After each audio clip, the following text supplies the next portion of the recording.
17 साल के हैं, कितना भजन करता हूँ और उसके बाद फिर वहीं गिर जाता हूँ महाराज जी। तो आप तो अभी 17 वर्ष के हो, आप इब्तिदाम में 70 वर्ष के बूढ़े थे और उन्होंने खड़े होकर के सभा में कहा था मैं आज तक छुटकारा नहीं पाया। तो सबसे गलतियां हो जाती है, पर सबको सुधार के लिए हमें आगे बढ़ना चाहिए। हम कह रहे 10 वर्ष निकल गए गलती में, लेकिन अब हमारी 10 श्वासें बची है, हम 10 श्वासें ठीक कर ले तो हम ठीक कर लेंगे।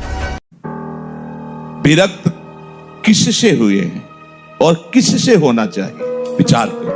अगर शरीर राग है तो किससे विरक्त हुए? अगर भोगों से राग है तो किससे विरक्त हुए? शरीर संबंधी परिचय में है, अपने हैं, तो फिर वैराग्य किसे कहते हैं?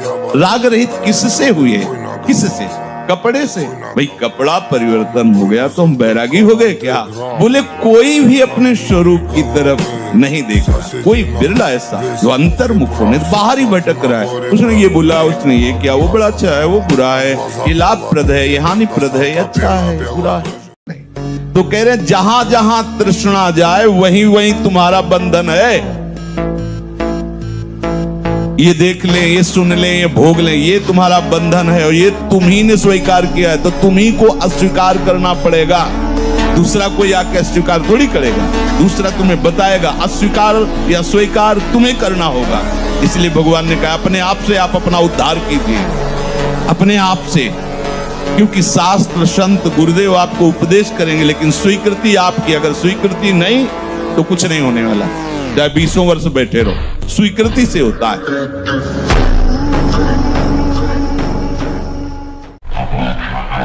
जो बेचारे हैं इस रस को नहीं समझते, वो कहते हैं ऐसी खास बात क्या है, हमारी छाती से छाती लगाओ, खास बात समझ में आ जाएगी।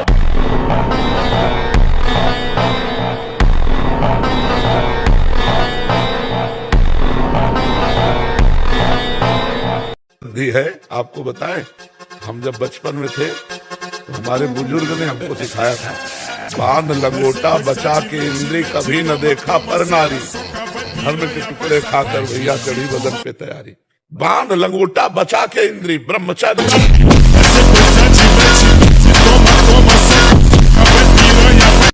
अगर आप 5 वर्ष ब्रह्मचर्य रहे केवल इसलिए कि जो हमारी संतान हो वो बहुत देशभक्त, हरिभक्त, बलवान, विद्वान, ज्ञानवान हो, और आप नियम से दोनों भजन करो, और 5 वर्ष बाद गर्भाधान करके संतान उत्पत्ति के शास्त्र सिद्धांत अगर वो महापुरुष न पैदा हो तो बताना।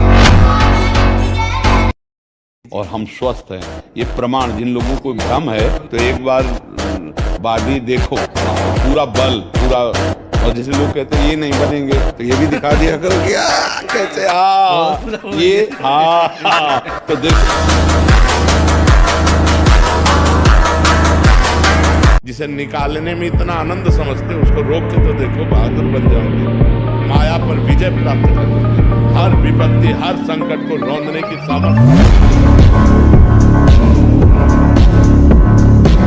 ये मन मकड़ी के जाले की तरह वासना बुनता रहता है और हमको फंसाता है। इसीलिए उपासक मन के जाल को बनने ही न दे। राधा राधा राधा राधा, वो कहेगा नहीं सुनो ऐसे से ऐसा, राधा राधा, वो आपको फंसा नहीं पाएगा। आपका ब्रह्मचर्य बहुत लंबे समय तक आबाद।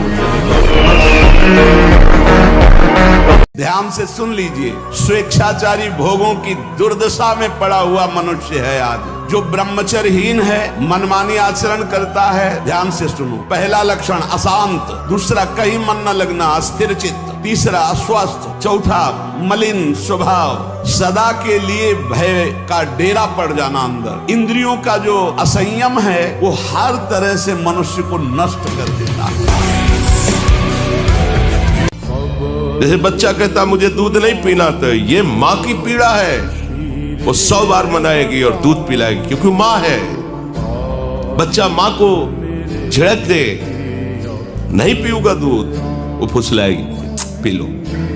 माँ को इसमें क्या सुख है? वो उसका बच्चा है, पिलाना उसका कर्तव्य है। ऐसे ही अनंत ब्रह्मांडों का वो पिता है विश्वंभर, और हम उसके दास हैं। उससे भी बेपरवाह हैं तो अपने आप हाथ से आके पवा जाएगा वो।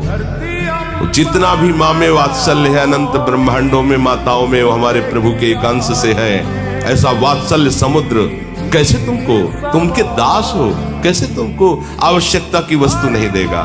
इसे तुम प्यार मत समझना।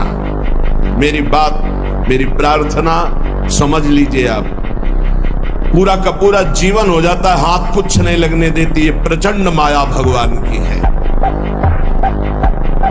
आप क्या समझते हो आपको मुस्कुरा करके कोई प्यार करना चाहता है? नहीं, मुस्कुरा कर आपका सर्वनाश का पहला बाण संधान किया जा रहा है।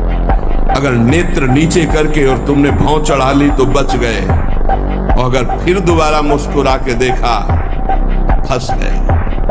ये माया भगवती ऐसी प्रचंड है, बहुत। मारा ऐसे तो फट गया अखाड़ा, हम में से गिर गए तो तालियां बज गई, एक छलांग में ऊपर हनुमान जी की तरह। और ऐसे किया था, कोई नहीं। ब्रह्मचारी के आगे कौन? ब्रह्मचर्य ही महान बल और महान तप है।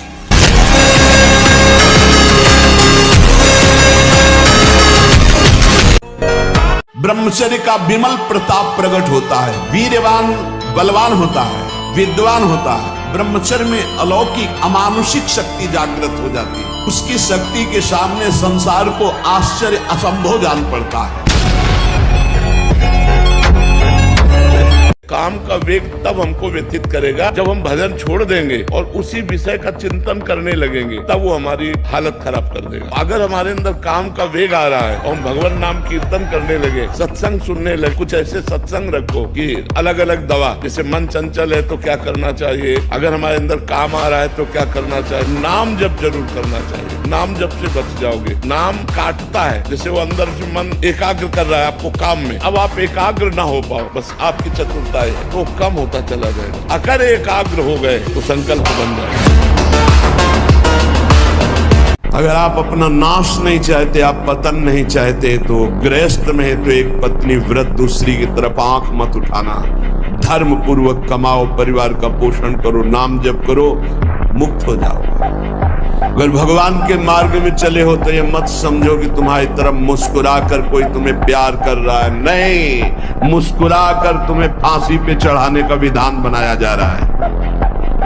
हमारी हृदय की बात को समझ लेना। ये मत सोचो कि तुम कहीं से झांक कर देख रहे हो, तुम्हारी तरफ कोई देख रहा, मुस्कुरा दिया मतलब तुम्हारे नाश के लिए बाण संधान हो चुका है होश में। इसे तुम प्यार मत समझना। गलत किया है कोई कोड ब्लड मेरी हुड में होगी सीने चल की मशीन में चेक खा के आया यूके दा वकील नहीं हो सयाली दिल सोलो या। उपासक जब विषयी पुरुषों का संग करने लगता है तो उनसे भी नीचे वो गिर जाता है, उनसे भी नीचे गिर जाता है, क्योंकि उनके अंदर तो ये होता है कि मैं विषयी हूं, मैं नीच हूं, ये संत है, ये भाव तो रहता है। लेकिन वो जो मैं वैरागी हूं, विरक्त हूं, संत हूं, वो जब उनके संग से नीचे गिरने लगता है तो बहुत बुरी दशा को प्राप्त होता है। हमें प्रभु के मार्ग में आगे बढ़ना है।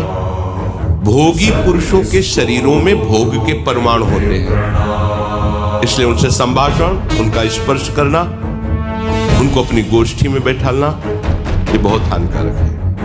हनुमान जी से कहा वायुपुत्र भीम ने, वायु किसकी तरफ देख रहे हो? जो देवी स्वरूपा है, जो माँ स्वरूपा है, जो बहन स्वरूपा है, उनकी तरफ हम गंदी दृष्टि से देखेंगे, हमारा मंगल कैसे होगा? नहीं, ये गंदी बात। सबके चरणों की तरफ देखो, नमस्कार। अगर दृष्टि चली जाए तो दोबारा दृष्टि ना जाए। राधा राधा राधा राधा। दूसरी माँ बहनों को काम दृष्टि से देखोगे, दुर्गति को प्राप्त हो जाओगे। भगवत मार्ग का आशिक, भगवत मार्ग का अनुरागी और विषयों की आकांक्षा आश्चर्य की बात है। फिर आनंद किसे कहते हैं? फिर परमानंद किसे कहते हैं? यदि हम भगवत मार्ग के पथिक होकर उन्हीं मलमूत्रों के भांडों पर आसक्ति करें तो फिर मतलब क्या रहा वैराग्य का, मतलब क्या रहा परमार्थ का? ये धोखे का जीवन नहीं, ये डुप्लीकेट जीवन बिल्कुल नहीं जीना चाहिए। लड़ना चाहिए आराध्य देव से। हमारी जो त्रुटि है उसे हम देखें और सुधारें और आगे बढ़े, खुद अनुभव में आएगा क्या है आखिरकार परमानंद। अगर यही भजन का आनंद है कि हम माला लेकर तिलक धारण करके आपके होने के बाद फिर उधर झांकें और उसी की आकांक्षा करें और उसी में हम सुख का अनुभव करें, तो मतलब क्या रहा इस नाटक का? फिर इस नाटक का मतलब क्या? परमार्थ का मतलब क्या रहा? परमार्थ कोई ऐसा नाटक है क्या? तो ये भी वो अभ्यास अपने क्रिया में उतार ही देता है। तो बच्चा अगर भोजन सही रखोगे, 30 मिनट व्यायाम करोगे, 20 मिनट प्राणायाम करोगे, मोबाइल से गंदी बातें नहीं देखोगे और अपने आए हुए वेग को सह जाओगे। ये समझ लीजिए कि चरित्रवान के पास ईश्वर चरण चुनता है। देखो, हम राम चरित्र गाते, राम जी रघुवंश में प्रकट हुए, रावण उत्तम कुल पुलस्त करना थे, वही भगवद अंश है, जय विजय और कोई दूसरा नहीं। लेकिन चरित्रहीन हो गया तो राक्षस कहा गया। ये लीला करके दिखाया कि एक चरित्रहीन हो गया तो राक्षस, चरित्रवान वही भगवान। विषय तुम्हारे पास हो पर उसे भोगने की इच्छा ना हो, इसे वैराग्य कहते हैं।